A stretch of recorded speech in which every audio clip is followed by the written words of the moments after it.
is packed. That's beautiful. That is beautiful. And not a lot of notice either. We just wanted to be here. You know, we won North Carolina. That put us right over the top. Thank you, everybody. Thank you. And we're going to put our country over the top. We're going to make America great again, believe me. So I walked in, and there's this great man, a great guy that I've been... Happy birthday. Oh, don't tell me about mother. Thank you. Thank you, everybody. Thank you. Thank you. This is a nice crowd, I'll tell you what. I love you, folks. Thank you, folks. I love you. I have a lot of property in North Carolina, and I like that. I have a lot of employees. We pay them money, big league. We have health care. We have education. We take good care of our people. I want to tell you that. They're great people. Great people. But, you know, I walk in, and I've been a fan of this man for a long time. And he wanted to come over and endorse not only me, but you, because this is a movement that we have going, folks. We have a movement going. And you people may have heard of him. He's got a lot more courage than all of us. He won 200 races. King Richard Petty.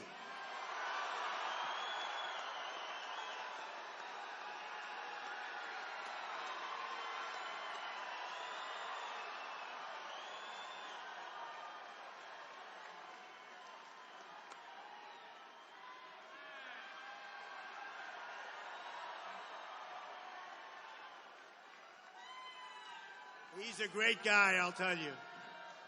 So I said, Richard, you want to speak? He said, no, I want to drive. He's not. You know, now with the politicians, they're all talk, no action, right? Richard Petty is the exact opposite of that. So, again, North Carolina, special place. And, you know, we went through a weekend, the likes of which we should never have to see again. And I wrote a few things down that I want to read because we can't let this happen anymore. We can't. We have to be so tough. We have to be so strong. We have to be so vigilant. We can't be led by weak, ineffective people. We can't. They're weak and they're ineffective. And believe me, Hillary Clinton, weak, ineffective. You listen to her. I don't know if you know. She has 550% more people she wants to come in than Obama from a certain area where we just don't know what's going on. We don't know who they are, where they're coming from. There's no documentation. And the governors, I just left some great governor, including, by the way, Pat, your governor. He's doing a fantastic job. But I just left a whole group of governors, and they say these people are being put in their communities. They don't even know who they are. They don't know where they're being put. They're like being snuck into certain communities, and government and governors don't even know who's coming into their community. What a mess we have. What a mess we have.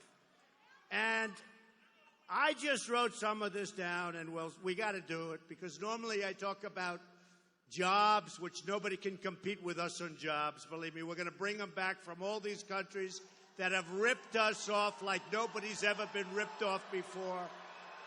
We're going to bring our jobs back, and guess what? We're not going to let our companies leave anymore. There's going to be a little bit of a repercussion when they start to leave. There's going to be repercussions. But as we all know in Orlando over the weekend, a radical Islamic terrorist killed 49 people at least and wounded dozens more, dozens. It was the worst terrorist attack since September 11th and the worst mass shooting in our country's history. We want to live in a country where gay and lesbian Americans and all Americans are safe from radical Islam.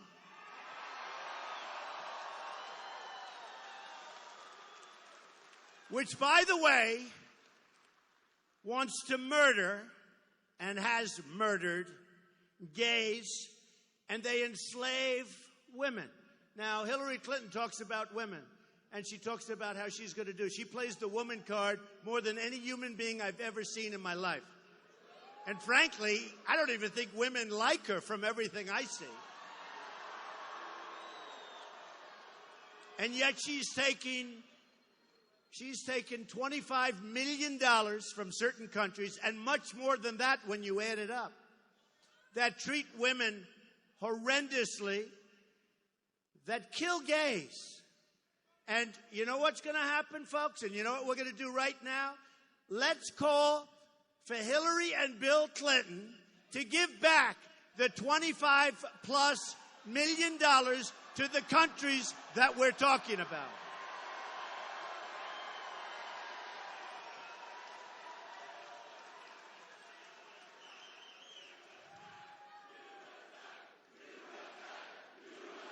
Right.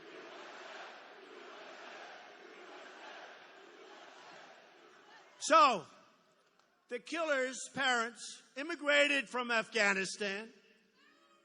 As the Washington Times reported, the children of Muslim immigrant parents, they're responsible for a growing number, for whatever reason, a growing number of terrorist attacks. The killer's Afghan father supported the Taliban, which believes in violently oppressing women and gays. Violently. We're not talking anything else. We're talking violently. Once again, we've seen that political correctness is deadly. They don't want to talk about the problem. And I watched President Obama today, and he was more angry at me than he was at the shooter. And many people said that.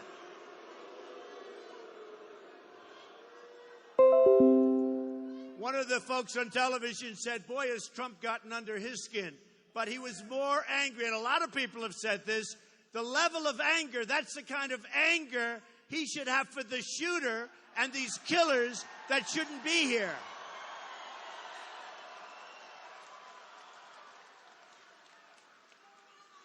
Now there are reports that the wife knew about the attack.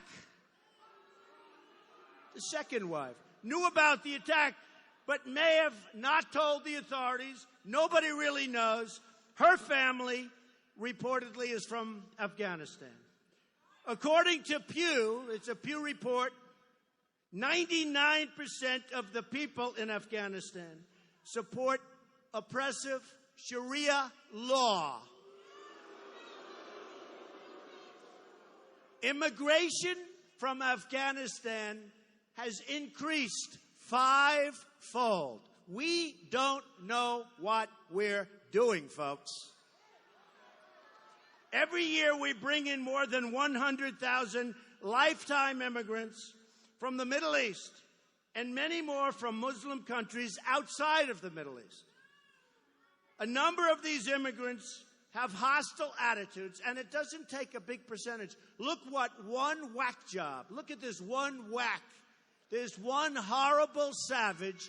Look what he did in a short period of time to great young people. Look what he did.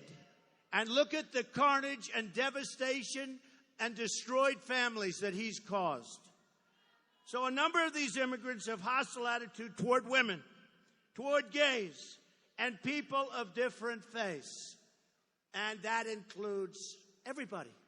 They're hostile. If you're not with them, it's like, forget it. Hillary Clinton's immigration plan would bring in millions of unvetted immigrants or very poorly vetted. And how can you vet somebody when you have no idea where they come from? You have no idea about the paperwork. Frankly, they have better passports than we do because they stole our passport machines. How that happened is pretty amazing. All right? Including those who hate gays, women, Jews, Christians, everybody. How does this kind of immigration make our life better in this country? How does it do it? So, We'll fix it. He just said fix it. We're going to fix it. We're going to fix it. Because you know the truth is, folks, we've had enough. We've had enough. We've all had enough. And you know what? With our weak leadership, it's going to get much worse before it gets better. You watch. Sadly, you watch. Since 9/11, the United States has admitted more than 500,000 immigrants from countries where being gay is punishable by death. Hillary Clinton, Crooked Hillary, as we all know her by, Crooked Hillary, which is what she is, wants to increase these immigration numbers very, very substantially. She's no friend of women, and she's no friend of LGBT Americans. No friend, believe me.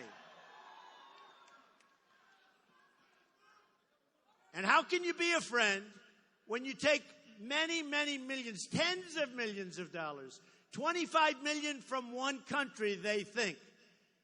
And how can you be a friend when these countries are oppressive to LGBT, when they're oppressive to everybody? How can you be a friend? How can you be a friend to women when you take that kind of money from people that enslave women? How can you be a friend? And then women like Hillary better than Donald Trump? I don't think so. I'll be honest. I don't think so. I really don't think so.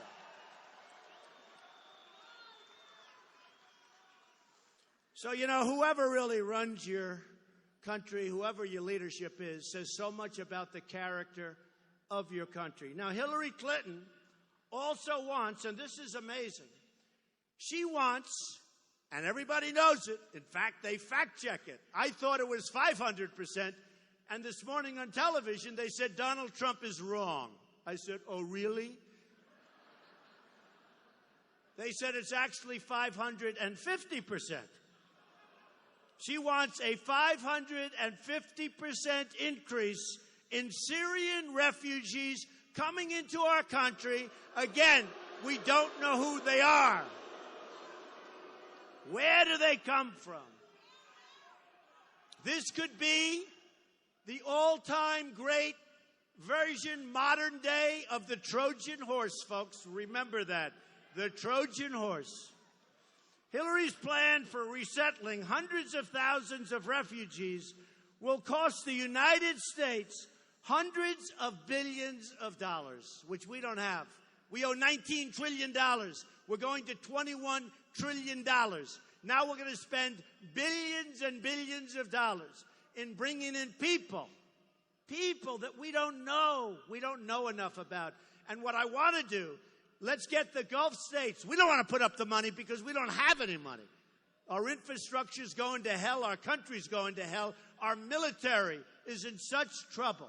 It's so unbelievably depleted. Our jet fighters are old. They need parts. They take them from plane graveyards and museums for our jet fighters. Terrible. So here's what we do.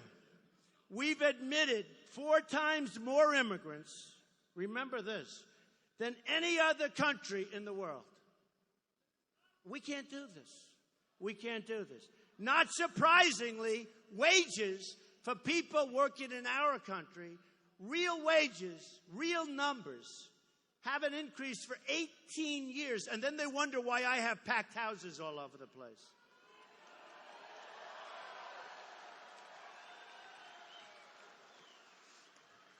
Hillary Clinton just yesterday used the term radical Islam, sort of used it, right? Did you see? And they all said, oh, Trump forced her. I shouldn't be forcing anything. If you don't know what the term is, and if you don't discuss what the problem is, and if you can't say the real name, we have a radical Islamic terrorism problem, folks. We can say we don't. We can pretend like Obama that we don't, where Obama spent a long time talking about it, and nobody at the end of that speech understood anything other than, boy, does he hate Donald Trump. That's about the only thing. So Hillary said, and this is an exact quote, and just so you understand, I have many Muslim friends. These are amazing people. They're great people. The problem we have is whether it's 7% or 9% or 11% or 1%. We're having a tremendous problem in our country. We don't know. There doesn't seem to be assimilation. We don't know what's going on. And there's no reporting. As an example, in San Bernardino, people saw this horrible married couple where they became radicalized. He probably became radicalized through her. But whatever happened, they had bombs on the floor. They had all sorts of weaponry. People knew that bad things were going to happen, and they didn't report. We have to have people report. And if we have reporting, and you go to your law enforcement, and by the way, our police in this country are so incredible, and we have to give them thanks. They're so incredible. I just met your chief backstage, the Greensboro chief, and I just met the sheriffs. Nobody's going to mess with those guys. They are great, great people, the police of our country. And they've been treated terribly. They've been treated terribly. So entire countries in the Middle East living under Islamic law, and they engaged in the worst kind of violent oppression. And now we have them coming into our country. So here's the story, folks. We have a woman, Hillary Clinton. She's got bad judgment. Bernie Sanders said she can't be president because she has bad judgment, right? Bad judgment. She doesn't have the temperament. You know, she'll sometimes say, I don't like Donald Trump's tone. She always reads off teleprompters. I don't like, oh, wait a minute. Oh, yeah. I don't like Donald Trump's tone. I don't like his temperament. Let me tell you, folks. I built a great company, unbelievable company. I filed the papers. They're unbelievable. These dishonest people in the back. In fact, we just took, they are so dishonest. They're so dishonest, we just took the press credentials away. I love it. We just took the press credentials away from the dishonest Washington Post. I said, you know, I said, why should I have people following me around, sitting up there like big shots, and they write very untruthful stories? They write very untruthful stories. So I did it with the Washington Post. I'm so happy. I don't know where they held. I said, you can come in.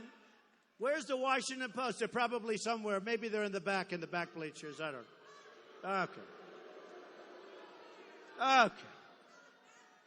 Now look, our federal authorities spend billions of dollars and deploy thousands of agents tracking and disrupting terrorist plots from people that are not really up to any good.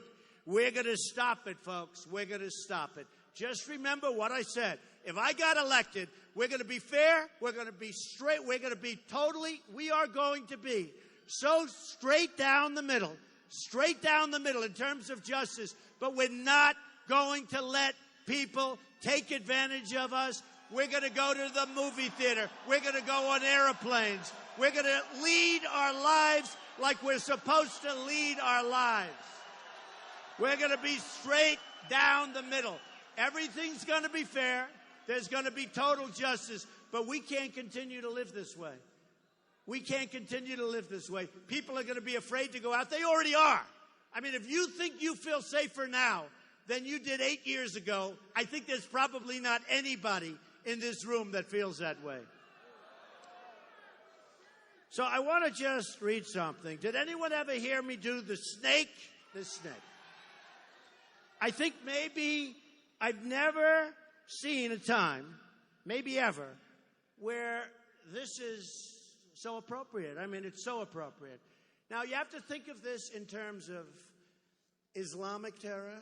You have to think of it in terms of our border. You have to think of it in terms of all the people that are crossing, that are criminals, that are killing people and hurting people. We need borders. If we don't have borders, we don't have a country. We need borders. We need to have our country back. We want to get our country back. And we want people coming into our country, but they have to come in legally. They have to come in legally.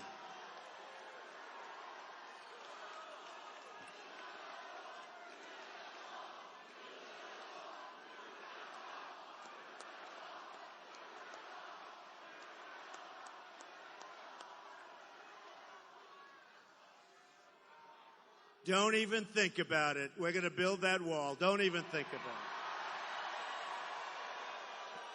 And who is going to pay for the wall? Who? 100%. Okay? 100%. You know, when I had the debates, the big debates, right? And what did I know about debating? I've been building and employing people and building up a great company and having lots of fun. I didn't want to do this, folks, I'll tell you. I don't know about you, but up here it's about 110 degrees right now. I didn't want to do this. I would have been very happy had Obama been a great president. I would have been very happy. You know what? If he were a great president, I'm a Republican, I'm a conservative. Had he been a great president, I would have been very happy, and most of the people in this room would have been happy. But you know what? He's been one hell of a lousy president. He's done a terrible job. Terrible job.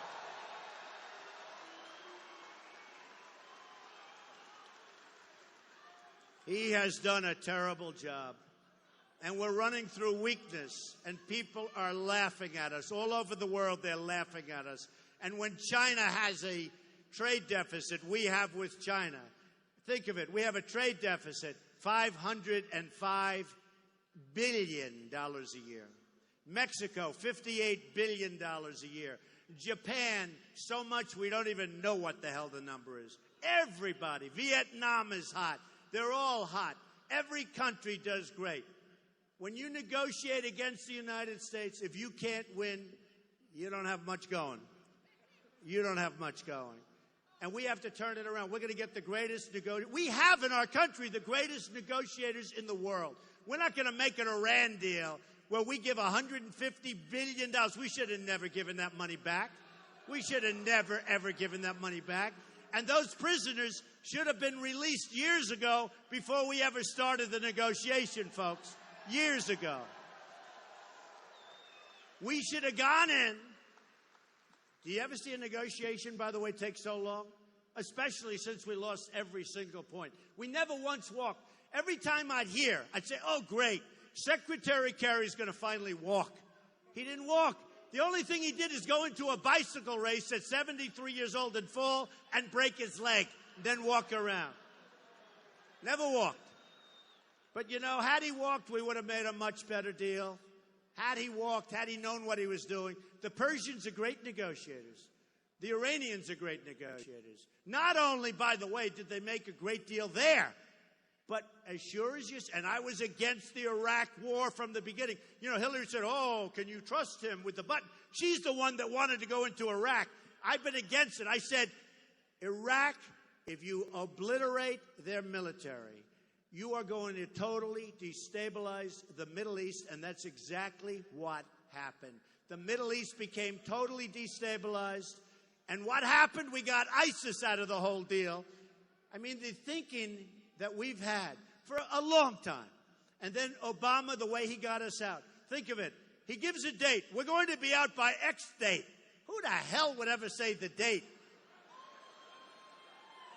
In fact, the other side didn't believe him because they said nobody could be so stupid as to give a date. And then it turned out to be true. So he got out the wrong way, came out the wrong way. If you remember, for years I've been saying, keep the oil. Shouldn't have been there, but keep the oil. Well, now ISIS has the oil. Iran is going to have the oil. They're all going to have the oil. And then instead of just a surgical strike in Syria and Libya and all these different places. I mean, look at Libya. A surgical strike, maybe. But the finest oil among the highest grades of oil in the world. Who has the oil, folks? ISIS has the oil. We don't even do anything to blockade them. They're selling the oil. They're making a fortune. They cannot believe how lucky they got.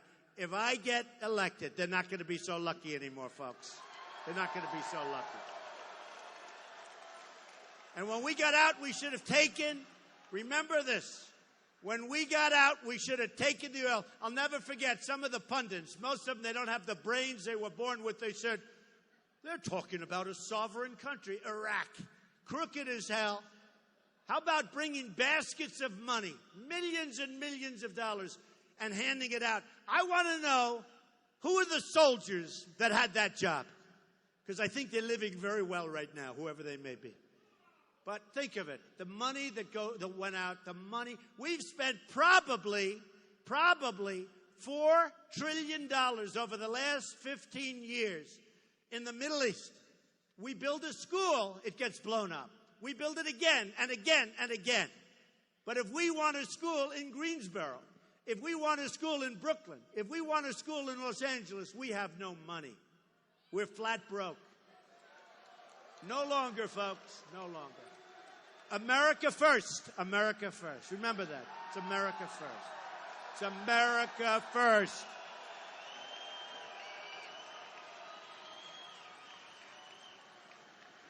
We're no longer going to be the stupid people. And we're not the stupid people, but we're led by the stupid people, and that's going to end, folks. That's going to end. And you know, I'll tell you something. We will have a better relationship with Mexico and China and India and Japan and Vietnam and all of these countries that are taking advantage of us like we're a bunch of dummies. You know, we send in our political hacks to negotiate with the smartest people in those countries. And this is what the result is. That's what the result. We have the smartest, we have the greatest, we have the best negotiators in the world, and we're going to use them to make these massive deals. And we're going to bring our wealth back to our country. And we're going to save our Social Security and our Medicare, and we're going to save our jobs, and we're going to start making product again.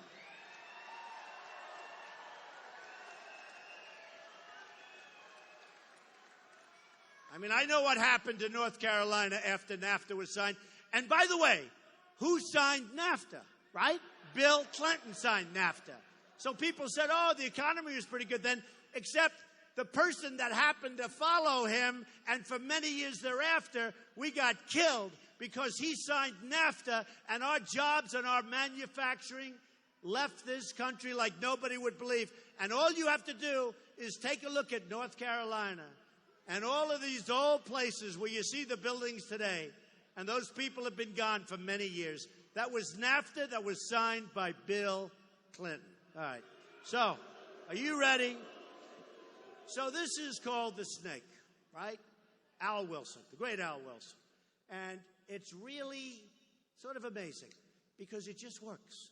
And what you have to do is think about what we're getting into. We're letting in hundreds of thousands of people into our country. We don't know anything about them. We do know, though, it's going to be trouble.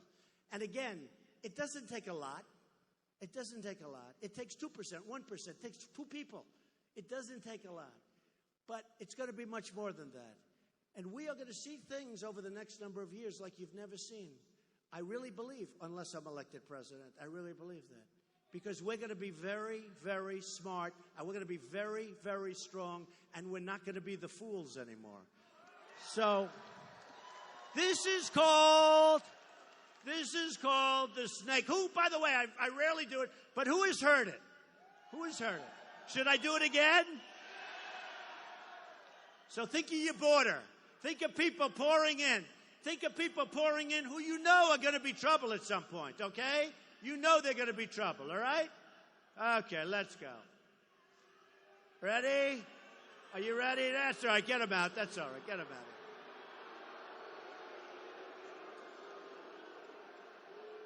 I love our protesters. The only way the cameras show what massive numbers of people we have is if we have our protesters. All right, take care of our protester. Please don't hurt our protester. He's a single protester. That's right. Go home to mommy. Bye. Bye. Okay. This is called... Right. Okay, let's go. Ready? Think about your border, folks.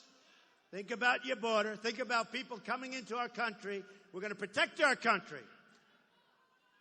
On her way to work one morning, down the path along the lake, a tender-hearted woman saw a poor, half-frozen snake. His pretty-colored skin had been all frosted with the dew. "Oh, well," she said, "I'll take you in, and I'll take care of you. Take me in, oh tender woman. Take me in, for heaven's sake. Take me in, oh tender woman," sighed the broken snake. She wrapped him up all cozy in a curvature of silk, then laid him by the fireside with some honey and some milk. Now she hurried home from work. That night she soon arrived. Don't worry about it. Get him out.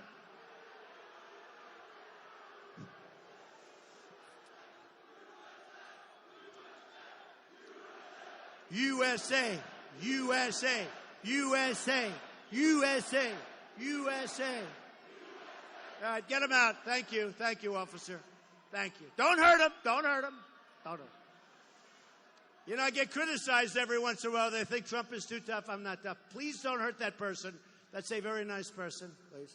Okay. Gone? Gone? Are they gone? Yeah? Good. All right, good. Now she hurried home from work that night.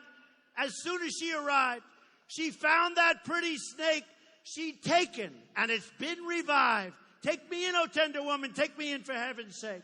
Take me in, oh tender woman, sighed the broken snake. Now she clutched him to her bosom. You're so beautiful, she cried. But if I hadn't brought you in by now, my gosh, you would have died. She stroked his pretty skin, and then she kissed him and held him tight. But instead of saying thank you, that snake gave her a vicious bite. Take me in, oh tender woman. Take me in, for heaven's sake. Take me in, oh tender woman, sighed that vicious snake. I saved you, cried the woman, and you bit me, heavens why? You know your bite is poisonous, and now I'm going to die. Oh, shut up, silly woman, said the reptile with a grin. You knew damn well I was a snake before you took me in.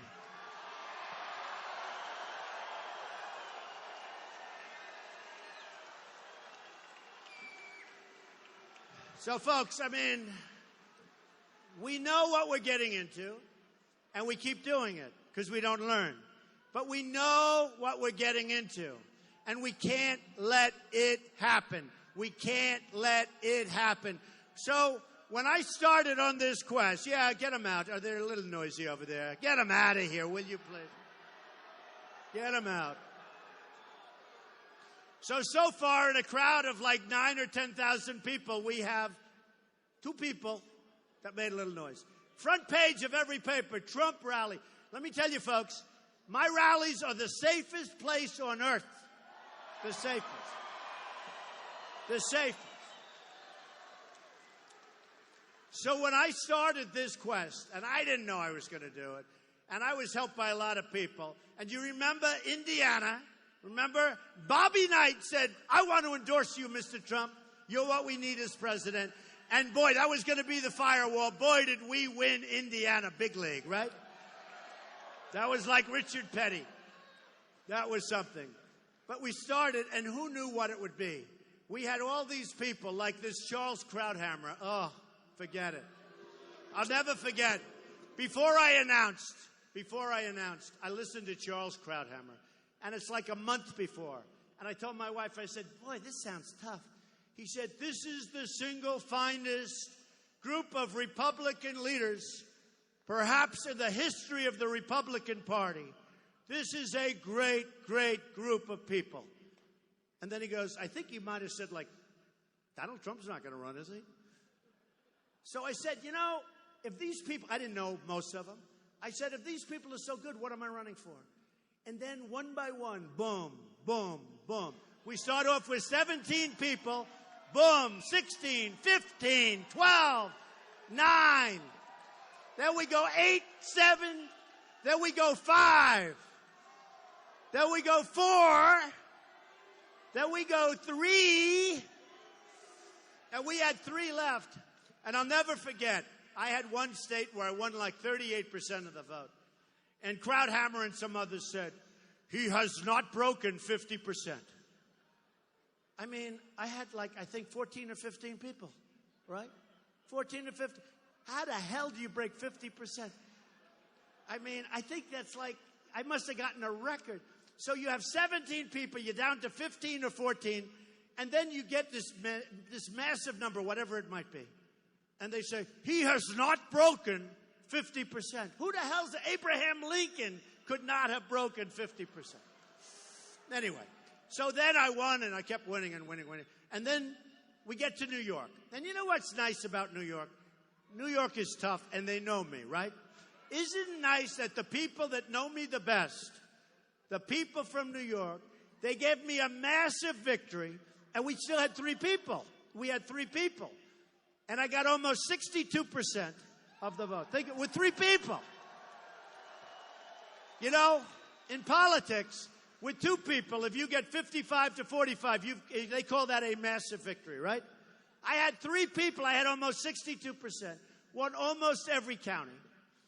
But before that, I had Florida. You remember Florida, right?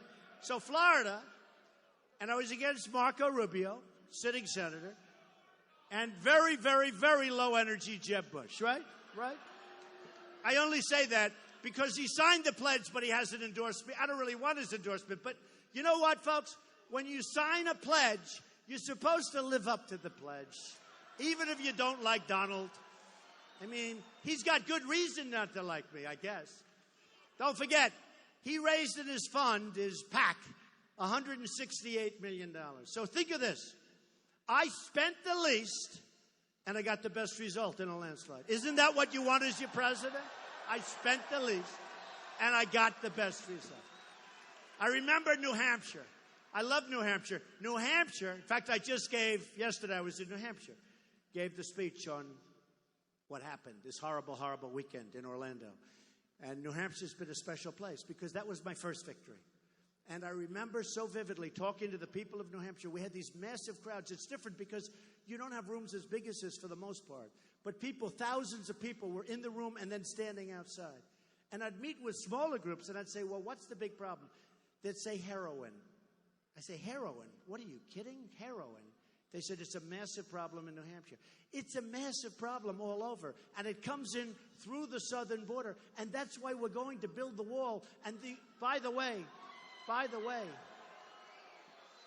the Border Patrol agents, 16,500 Border Patrol agents 4 weeks ago endorsed Donald Trump. First time in their history that they endorsed a presidential candidate. Okay? First time in their history. So I'll never forget it. And I said to the people of New Hampshire, we are going to work hard. Number one, we're going to stop it. And number two, we're going to work hard to get your youth and everybody else hooked on this crap. Get them better, because we have to make them better. There's so many people. And it comes in and it pours in. And, you know, I was saying before, so during the debates, I didn't know about debating. I didn't know. And yet, I was center stage for every single debate. And according to Drudge, who, by the way, is an incredible man, a credible guy, according to Drudge and Time Magazine and Slate and like 7 others, they do polls now for everything. I think I've made polling a very important thing. I never used to hear about polls all of a sudden because I like polls. But according to all of these online polls that are taken immediately after the debates, I won every single poll of every single debate. How did that happen, okay? And again, I was center stage, and it used to make me very angry when Fox and CNN, get them out. Get them out. Get them out of here, folks. You can get them out. Thank you. Don't hurt them. Be very, very kind. Be very, very gentle. We get criticized. We want to be very gentle. Unlike the people that we see outside where they're burning the American flags, folks, where they're burning the American flag. You can get him out. Thank you very much. Unless he wants to stay. He's got a very weak voice. If you want, you could stay.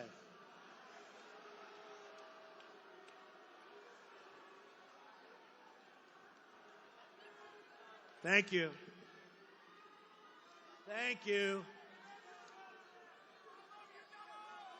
His parents are going to be so angry at him tonight. So I was center stage, and I was a little bit upset, whether it be Fox or CNN or any of them, ABC. I said, look, if I'm center stage, the only thing I ask for, I want an odd number. I don't want an even number. Because if it's an even number, we have two people center stage, and that's not fair. So I thought, but you know what I've done? I've done something because I am the messenger. I don't even want to say the leader of this group. We have this all over the United States, wherever we go. We went to Dallas. We went to 35,000 people in Mobile, Alabama. No matter where we go, we have the biggest crowds, far bigger than Bernie Sanders, who was, by the way, second in all fairness. But we have the biggest crowds, and what I am is the messenger. We have got a movement going, and it's a movement based on taking our country back and running our country intelligently, smartly, and being respected all over the world again. Because we're not respected right now by anybody. We're not respected by anybody. So I'm running against a person that I think is totally unfit and totally unqualified. And Bernie Sanders said this, totally unqualified to be president. Now, a new book just came out by the Secret Service, the person that was with her. You have to hear what he said.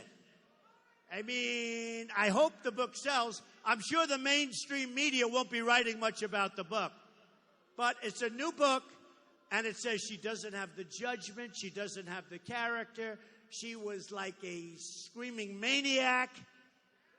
Folks, we would be making one hell of a mistake. I'll tell you what, if Hillary Clinton becomes president, I don't know that our country will ever, ever come back. I mean it. Now, remember one thing, so important. Justice Scalia, who is a great guy, he died unexpectedly. So we have one slot already. And if liberal Democrats get in and put the people that they want in there, it's a whole different world, including guns, by the way. You can forget about your guns. You can forget about your guns. The NRA endorsed me. The NRA a few weeks ago endorsed me. I believe it's the earliest endorsement in the history of these races. And we are going to protect our Second Amendment. We're going to protect our Second Amendment.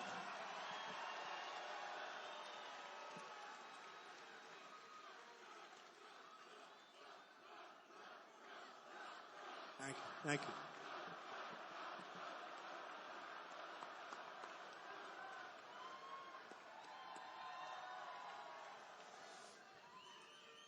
Hillary Clinton effectively wants to abolish the Second Amendment. She wants to take your guns away. And believe me, she's trying to get out of that position. Take a look at what she said. Just like what she said before I went to West Virginia. A few weeks before, she said, we're going to take away the mines and we're going to take away the jobs from the miners. How about that for brains? And then 4 weeks later, she's in West Virginia, and she didn't register too well there, folks. We're going to bring back our miners. We're going to bring back our jobs into this country. We're going to bring back our jobs into this country. Big league. So, here's the story. We have a country that we love, but we have a country that's gone astray. We don't win anymore. We don't win with Sergeant Bergdahl. Remember Sergeant Bergdahl? Remember? We get Bergdahl. This is a typical Obama trade. I call him the 5-for-1 president. We get Bergdahl, and they get 5 of the worst killers that they've wanted for 9 years, who are now back on the battlefield trying to kill everybody, including This group right here. We're not going to let it happen, folks. We're not going to let it. This is the deal we make. And by the way, probably 5 and maybe 6 people, wonderful young military people, were killed looking for Bergdahl after he deserted, okay? Think of it.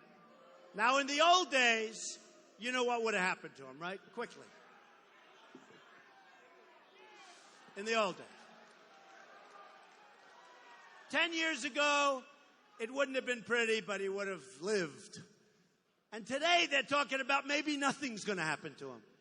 Because this is where we've come. This is where we've come to. We cannot continue to be politically correct. We cannot continue with this. What's happening to our country is devastating, folks. It's devastating, and it's embarrassing, and our lives will never be the same. That's why what we have to do is in November, we have to get out and vote. And this state's looking very good. I have to tell you, North Carolina, we're looking very good. Just like we did in the primary.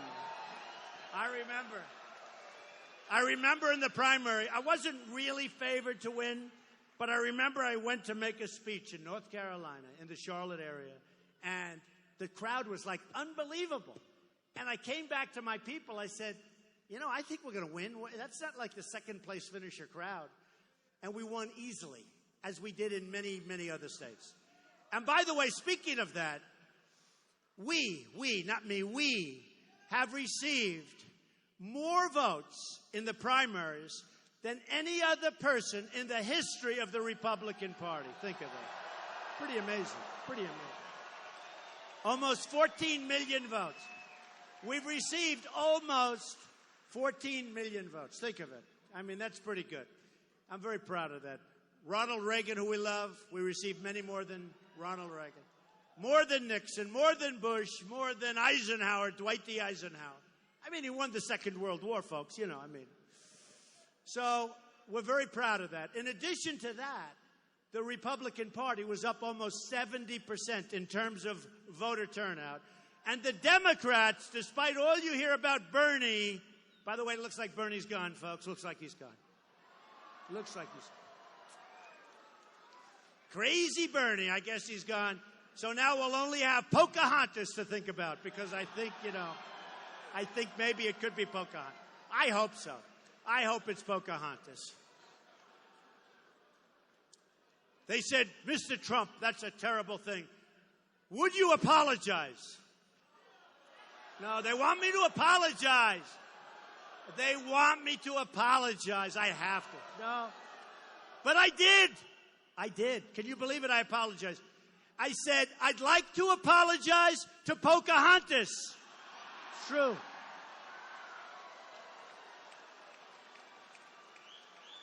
The great Pocahontas. So, folks, we have to win. We don't win anymore. We don't win on trade. We don't win with the military. We can't beat ISIS. We don't win anymore. We're going to start winning like you've never seen before. We're going to win with our military. We're going to kick the hell out of ISIS. We have no choice. We're going to win on trade. We're going to make great deals. We're going to bring our money back. We're going to bring our jobs back. We're not going to let people take our companies so easily anymore. We're going to win on trade. We're going to win at the border. We're going to build a wall. Mexico's going to pay for the wall. They're going to be very happy to pay for it. They're going to be very, very happy to pay for the wall, believe me. They make so much money off us. That wall is peanuts, peanuts compared to the money. Don't forget, a few weeks ago, Vicente Fox, he was the former president of Mexico. And years ago, he was saying, they will never build a wall. Talking about me. They would never build a wall. Well, then, a few weeks ago, he said, there is no way that we're going to pay for that. And then he said F-bomb. He used the F-bomb on live television, on CNN. He used the F-bomb. Can you imagine if I used the F-bomb? It would be like the electric chair, right? I'd get the electric. He used the F-bomb. There's no way. The anger and their hatred. There's no way that Mexico is going to pay for that F-bomb wall. And I was so happy. First, I was surprised that he used the word. I figured this is going to be a big scandal all over the world. And the next day, nobody said anything about it, right? That he used the word. But I said, you know what's the good news? A few years ago, he said, there's no way we're going to allow the wall to be built. Well, now he's given up on that. Now all we have to do is get him to pay for it, which will be so easy. So easy. So easy. Don't forget, the wall is a fraction, a little fraction of the cost of these yearly trade deficits. So we're going to do fine, and we're going to have a great relationship with Mexico. We're going to have a very good relationship. We're going to have a better relationship with Mexico and China than we have right now in all of them. Look at China. They've ripped us left. They've ripped us right. They've taken our jobs. They've taken our manufacturing. They dump their product all over the place. And they don't even like us. And what do? They go to the South China Sea. And they build one of the great and big fortresses of the world. They're not supposed to be doing that, folks. They have no respect whatsoever. Nobody respects our country anymore. So here's the story. We're going to win with our military. We're going to win at the border. We're going to win on trade. We're going to save our Second Amendment. So important. So important. We're going to appoint great judges that are going to keep our country running and running maybe even better than ever before. Because the next president could have 5, probably 3, could go to 4, but you could even have 5 judges, 5 justices of the Supreme Court. And I already put a list out, and everybody's very impressed with that list. So what we're going to do, folks, we're going to start winning. We're going to repeal and replace Obamacare, which is a total disaster.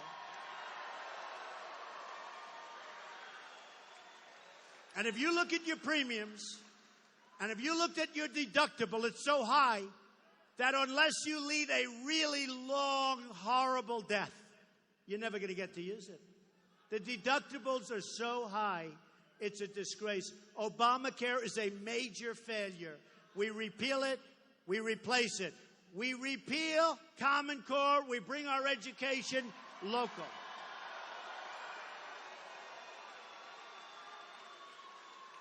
And this is for the people of North Carolina, because you folks were great to me. It was early on, and we won big. We're going to start winning again in this country. You're going to respect your president, and I don't care so much about that, but you're going to again respect your country and what's happening in your country. And we are going to start winning again. We're going to win at every single level. We're going to win so much that you're going to beg me, please, Mr. President, we're winning too much. We can't stand it, Mr. President. We cannot stand it. Please, a little less winning, Mr. President. And I'm going to say, there's no way I'm going to do that. We're going to win, win, win, and we're going to make America great again. That's going to happen.